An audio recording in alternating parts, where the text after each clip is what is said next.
በስመ አብ ወወልድ ወመንፈስ ቅዱስ አህዱ አምላክ አሜን። ውድ የእግዚአብሔር ቤተሰቦች እንደምን ቆያችሁ? የእግዚአብሔር ሰላምና ጸጋ በእናንተ ላይ ይሁን።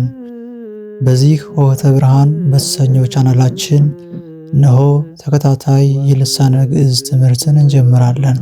የዚህ ትምህርትም ዋነኛ ዓላማ በልሳነ ግዕዝ ማንበብ፣ መጻፍ፣ መናገር እንድንችል ማስቻል፣ በልሳነ ግዕዝ ጸሎት ለማድረስ፣ ቅዳሴ ለማስቀደስ እንዲሁም በሌሎች የቤተክርስቲያን አገልግሎቶች ላይ እንድንሳተፍ ማስቻል፣ በልሳነ ግዕዝ እርስ በርስ እንድንግባባ ማስቻል ዋነኛ ዓላማዎቹ ናቸው። ልሳነ ግዕዝ መነሻው ልሳን ማለት ለሰነ ከሚለው ግስ የተወሰደ ሲሆን ለሰነ ማለት ተናገረ ማለት ነው። ልሳን ማለት መናገር፣ ቋንቋ ማለት ነው። ግዕዝ የሚለው ቃል ደግሞ በአልፋው አ ሲጻፍ ግዕዝ ማለት የመጀመሪያ አንደኛ ማለት ነው።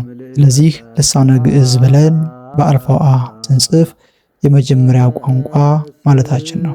አባታችን አዳም ከእግዚአብሔር ጋር ሲነጋገርበት የነበረው ቋንቋ እስከ ባቢሎን ውድቀት ድረስ የነበረው ቋንቋ ግዕዝ እንደሆነ ብዙ ሊቃውንት ይስማሙበታል።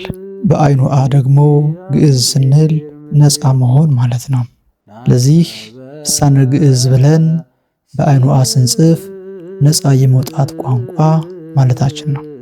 ውድ ተመልካቾች በዚህ ትምህርታችን ከፊደላት ተነስተን ስለ መራሕያን ወይም ተውላጠ ስሞች፣ ስለ ግሶች፣ ስለ ስሞች፣ ስለ ተውሳከ ግሶች፣ ስለ ቅጽሎች፣ ስለ ተሳቢዎች፣ ስለ አገባባት እርስ በርሳችን የምንማማርበት ሲሆን በየመሃሉም አረፍተ ነገሮችንና ቃለ ምልልሶችን እያስገባን የመናገር ችሎታችንን የምናዳብርበትን መንገድ የምንፈጥር ይሆናል። ከወዲሁ ትምህርቱን ለመከታተል ዝግጅት አድርጉ ዘንድ እየጋበዝኳችሁ የእግዚአብሔር ሰላም በእናንተ ላይ ይሁን እያልኩ ሰናበታችኋለሁ። ሰላም ቆዩልኝ።